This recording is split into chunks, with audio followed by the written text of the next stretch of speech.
So as many of you know, the reason why I love to garden is because of how peaceful it is, how much joy it brings me, and how restorative it is.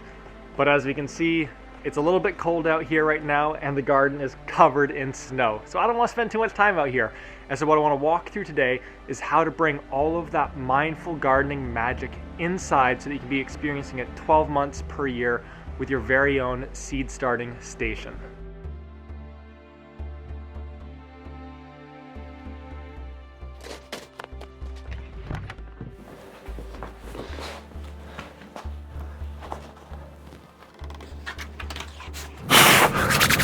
Okay, that's a bit better. So last season, I took this little empty corner that I had and started to convert it into a seed starting station by just measuring, buying some plywood, some 2x4s, and putting it together. So what I'm gonna share with you are the 7 kind of components that I always have on hand with my seed starting station. And at the very end, I'm gonna share my just kind of absolute favorite part of having it up and running. So let's pull back the curtain here and start diving in.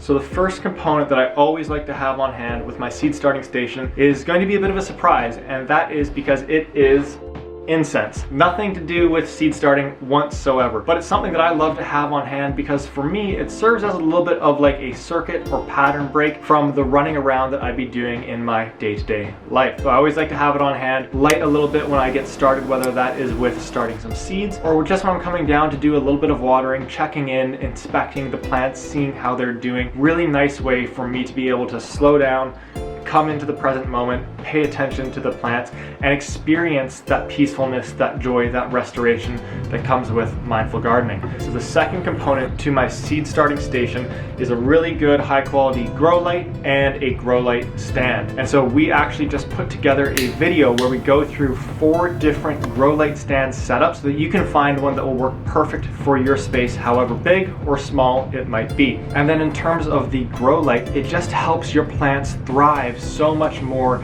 than the amount of light that would be coming through a windowsill, where most of the time it's just not enough. And on top of that, it allows you to grow 12 months of the year. So you saw how much snow there was outside, and now when we come inside here, I've got my pepper babies absolutely thriving underneath the grow light here. So I'm growing, expanding, and kind of working on my practice of gardening all through the year, which is making me an even better gardener when we get into the season ahead here. Okay, so the third component that I always have on hand with my seed starting station is a thermometer. And so the reason why I have a thermometer always on hand is because with all of the seed starting that I've done over the course of the last few years, what I've found is that way fewer seeds start and germinate when the temperature is below 70 Fahrenheit, 21 Celsius. So I like to always have my thermometer right on hand where the seeds are germinating and starting so I can see and make sure that it's at least 70 Fahrenheit, 21 Celsius. If it ever drops below that, I've got a little space heater down below at the bottom of my seed starting station that kicks on, brings the temperature back up to 70 Fahrenheit, 21 Celsius. And that's why you see the sheets going around here, because it keeps all of that heat in the seed starting station so that I don't have to be heating up a huge area or part of my house if it happened to be below 70 Fahrenheit, 21 Celsius. So the fourth component of my seed starting station is a bit of a seed library. And what I have used in the past has been essentially just like a photo book, where rather than putting a picture into each of the little slots, I put a card that outlines which vegetable is in there, such as arugula if I had seeds for it, or basil down here, and then the packet of seeds, as well as any notes that I would want to be keeping on that, observations that I made over the course of the past season.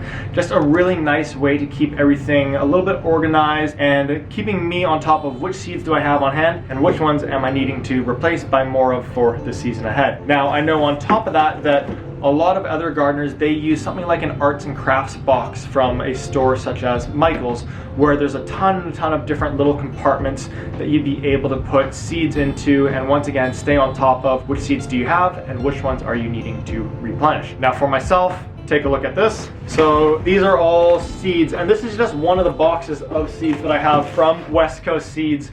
And so I'm needing to kind of start thinking through and figuring out what my new system is going to be, because I think it's even a little bit too much for one of those kind of categorization boxes that you'd pick up from an arts and crafts store. I think there could be a really cool option of building something into the walls, but if you have any ideas, please let me know down in the comments, because this stresses me out. So just before we get to the 3 final components of my seed starting station, for those of you that I have not met before, I'm Jordan from Mind and Soil, where we're looking to introduce 1 million individuals to mindful gardening. So if you're looking for more peacefulness in your life, more joy, more restoration, then go ahead and subscribe to our channel, because we put out new videos every single week to be helping you feel more confident, more comfortable in the garden, getting your hands dirty, so you can more quickly tap into just how great gardening feels.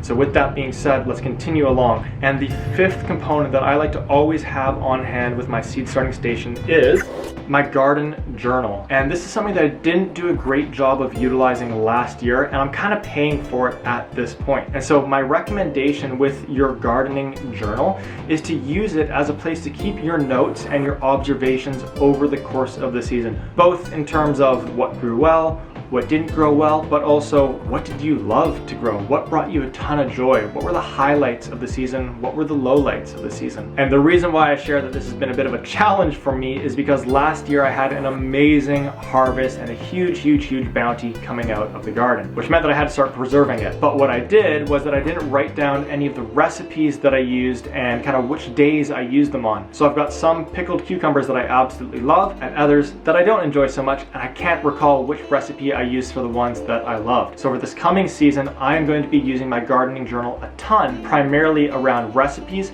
and preservation methods. And then my hope is to be able to share all of that with you. So if you'd like to know some of my favorite recipes, some of my favorite preservation methods, then let me know down in the comments, and that's something that I can start building out so that it's ready to go for the season ahead. Okay, so the 6th component that I always like to have on hand at my seed starting station is something to be watering my plant babies with. Now, over the years, I've tried a couple of different options for watering, and my favorite, let's call it watering weapon of choice, is the turkey baster. Now, why do I love a turkey baster so much? Well, the first reason is that it gets a decent amount of water in there, especially for a seed cell, but you can only let it out so quickly, and that ensures that it is actually getting absorbed into the seedling mix, opposed to just running off to the side. And then the second reason why I absolutely love the turkey baster is that once we get a little bit further into the season, this is going to be full with seedlings, and this allows me to kind of get in between to each and every one of the little plant babies to ensure that each and every one of them are getting the sufficient amount of water without getting overwatered, just blasting the whole thing. So the turkey baster has really become one of my favorite things to have on hand. And the 7th and final component that I always like to have on hand with my seed starting station